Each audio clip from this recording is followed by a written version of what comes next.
Hi, I'm Dr. Walter Matwichuk, and the purpose of today's intermittent reinforcement email message is to clarify what we mean by rational when we speak of a rational attitude or a rational belief in rational emotive behavior therapy. I often ask people, what is the definition from the REBT perspective of the word rational? And I find that many people give me all sorts of answers, but none of them really is a simple and accurate one. According to Ellis, rational attitudes work in the real world. And therefore, it occurs to me that we can use this simple statement to help us when we are challenging our rigid and extreme attitudes that lead to emotional disturbance. So let's say, for example, that you are anticipating going to a Christmas party and you recognize that you will see family there who may very well have a history of making snide comments that you find stoke your anger. In the past, you may have believed that they could push your buttons. And if you're going to not get angry at this year's Christmas party, you may very well have to remind yourself that the real problem isn't so much that they can push your buttons, but that you believe that they have the power to do so. Now, let's assume you find yourself listening to certain comments and getting angry. What you could do is quickly do an ABC analysis and change your attitude. You could see that the snide comments at A is the adversity you're facing, that the emotional consequence is your anger, and that at B, you're having the attitude that they must not make such comments, they must respect you, you really can't stand their comments. Now, if you were to simply say to yourself, what attitude works in the real world, you will quickly see that they must not make such comments is an attitude that is very idealistic, but is not going to work in the real world. If you answer that question, you might say something like, well, look, the attitude that will work in the real world is that they do what they do. They say what they say. But I anger myself because I have always assumed that they have the power to upset me.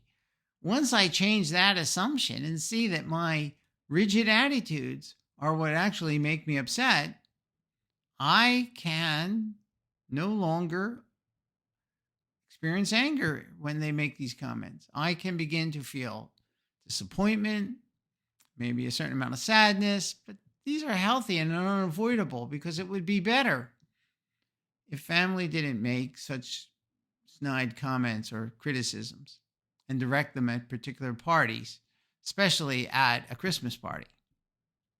Well, what I'm trying to demonstrate here is the simple idea of reminding yourself that a rational attitude is one that works in the real world may very well help you change your attitude when you're upset. So try it. Next time you're upset, ask yourself, what attitude will help me help me get through this predicament? What attitude will work in the real world? Certainly, the attitude, I can't stand it, is not realistic. It's not going to work. We only get upset and angry when we say we can't stand something. If we say, well, that's pretty annoying, I don't like it, that's a realistic attitude. It's going to help you get through the predicament.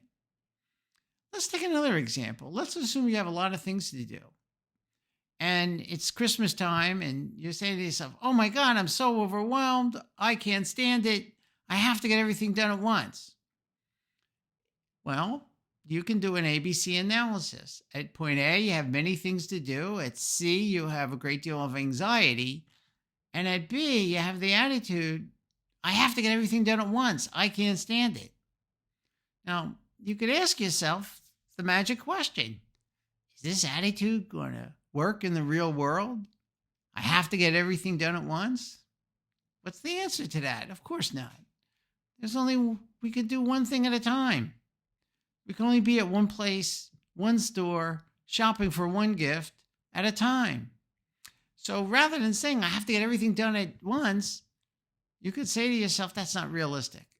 I'm going to figure out the priorities here and try to do one thing at a time. That's all I can do. I really think that it's important that we have a good understanding of what REBT is about. REBT is about real world thinking. It's about thinking in a way that works. So I encourage you to work towards real world thinking. I'd also like to remind you that every Saturday, I demonstrate real world thinking about different problems with people from all over the world. I'll be at it again this Saturday, and it's on Zoom. It's free to attend. And I would encourage you to observe these conversations because they'll help you cultivate real world thinking when you watch other people engage in idealistic, unrealistic thinking that leads to unhealthy, negative emotions. These Zoom meetings are free to attend. They take place every Saturday at 9 a.m. here in New York. And you could write to me to get the link. Write to me at rebtdoctor@gmail.com. rebtdoctor@gmail.com. 9 a.m. in New York is 2 p.m. in the UK, 4 p.m. in Bucharest. In New Delhi, it's 7:30 and 11 p.m. in Tokyo, Japan. We have a worldwide audience, which just goes to show you that REBT is realistic thinking that works on all types of problems, regardless of the culture that you may be from. I hope to see you on Saturday, and bring a friend.